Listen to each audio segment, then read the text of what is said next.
So let's talk about compound interest. In this formula, we have several variables. And if you take a look at this formula as shown in the book, and the reason why it's in this section, it says A evaluated at T. So A of T is equal to P times 1 plus R over N raised to the NT power. So this is the A is a function of time, so the amount after the number of years. So it's in this section because we have the variable in the exponent. So it's an exponential function. And so let's talk about the different parts of this. So we've got, I already said that this A of t, you can call it just capital A. Here they're writing it in function notation, which is this A of t, but depending on what variable you have that's changing, you could maybe use other variables. But in this case, we're using A as a function of t, and it says that this is the amount, and that's after t years. So it's the future amount after so much time has passed. P stands for the principal. Well, the principal is the initial amount, the initial starting amount. The R is the rate. That's the interest rate per year. And when you use it in this formula, you want to put it in decimal form. It's usually going to be given to you as a percentage. You want to put it in decimal form to use it in the formula. And then we have n, and we have n in two places. There's an n here in the exponent and an n here. N is the number of times the interest is compounded. So the number of times per year the interest is compounded. So what does that mean? Well, compounding means it's not just simple interest. Simple interest means that you would accumulate interest just on the initial amount itself. So simple interest accumulates just on the initial amount, and then you calculate the interest after so many years. However, with compounding interest, that means that the interest, you're earning interest on the principal plus the prior interest. So it's always accumulating. So when you say compounded, the number of times compounded, you can use the word annually. So that means that it would only be calculated once a year, and that would mean my n is 1. You could say that the interest is compounded semi-annually. I'm giving you some of the common ones. Semi-annually would mean that the interest is calculated twice a year, and you have an n equal to 2. Quarterly means once a quarter. There's 4 quarters in a year, so my n would be 4. And the other common ones that you'll see is monthly. So monthly would be my n equals 12. Weekly, there are about 52 weeks in a year, so my n would be equal to 52. Daily, now depending on, sometimes there is a specific number of days they want you to use. You can use 365. There's typically 365 days in a year. And then you could even say hourly,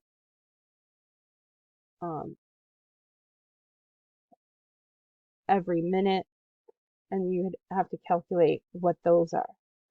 But these are the most common ones that you're going to see.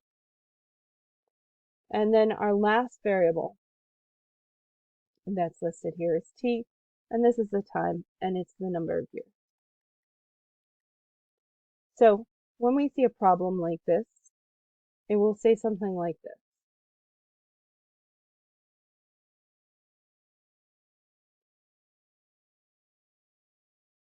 A sum of $10,000 is invested at an annual rate of 8%. Find the balance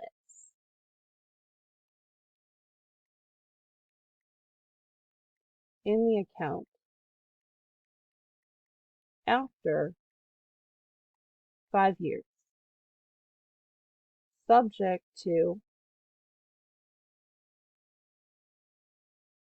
quarterly compounding. So this is one example. You may see it worded a little differently, but you're going to see something like this. And so the first thing you want to do is write down that formula.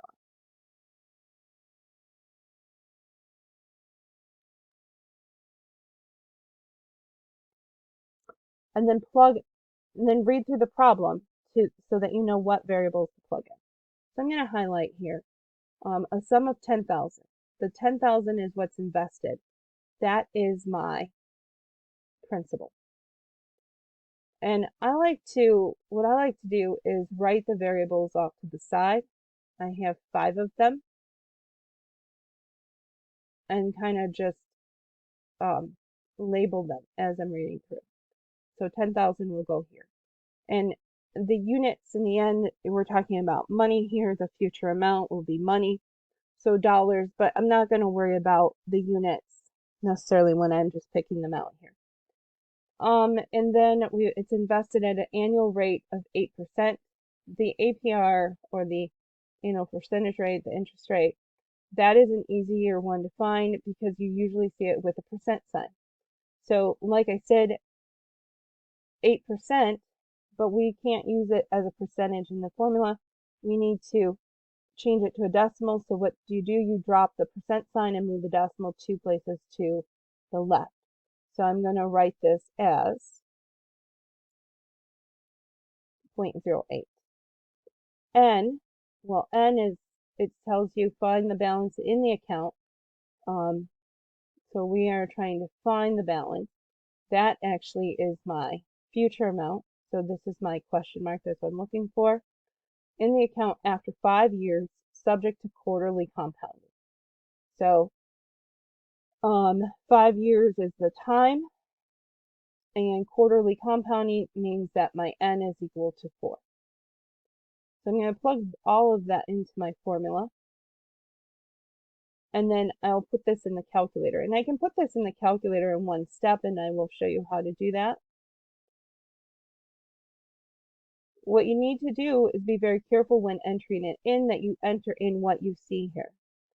Now, I'm going to caution you that if your calculator, there are different versions of the TI-83, 84, where when you hit the caret symbol, it actually shows caret symbol on the sign on the screen, then you have to put in the parentheses around this exponent.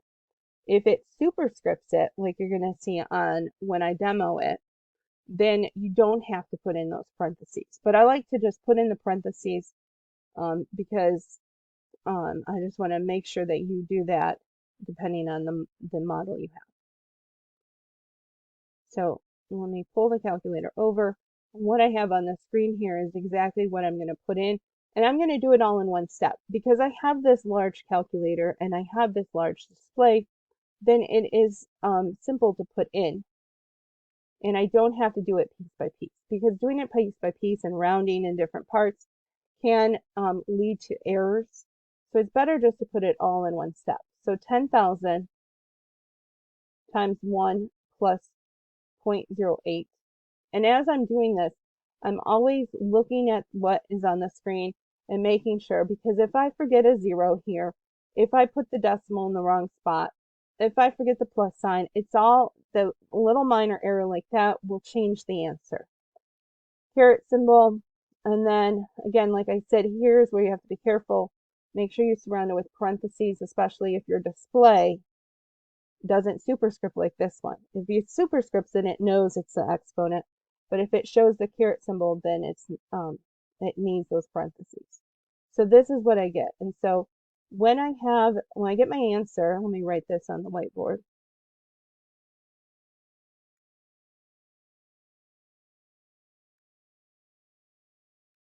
When I'm talking about money, You want to pay attention to what the question asks you. Usually it will tell you where to round.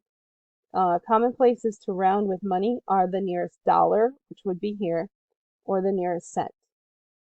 I would say if you don't see anything, it should list it, but I would round to the nearest cent when I'm talking about money.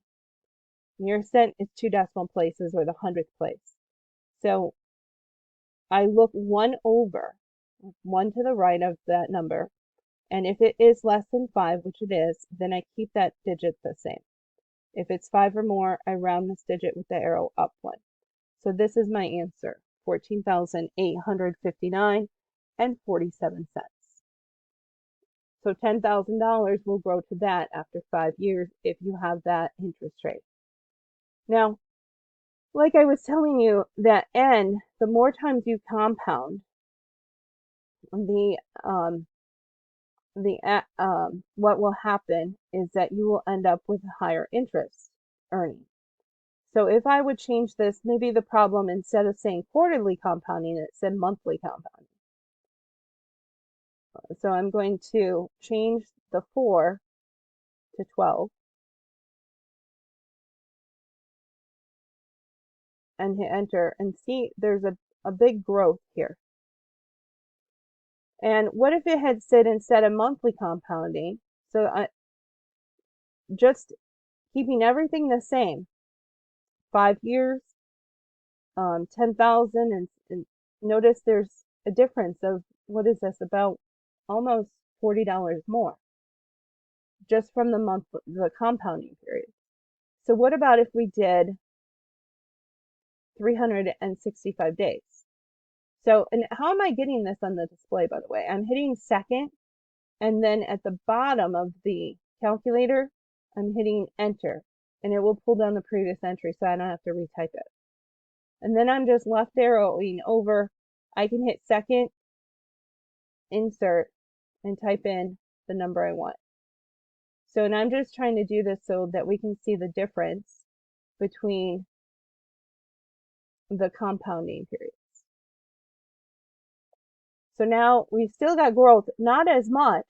Like this was not that big of a jump. We went from quarterly to monthly, and I had a big jump, $40. Now I went from monthly to every day. Now only about 20. So we can see it's kind of going to it's going to reach a certain limit. And that's going to kind of lead us to our next topic, which is what if you had continuous compounding? And that's what we're going to look at next.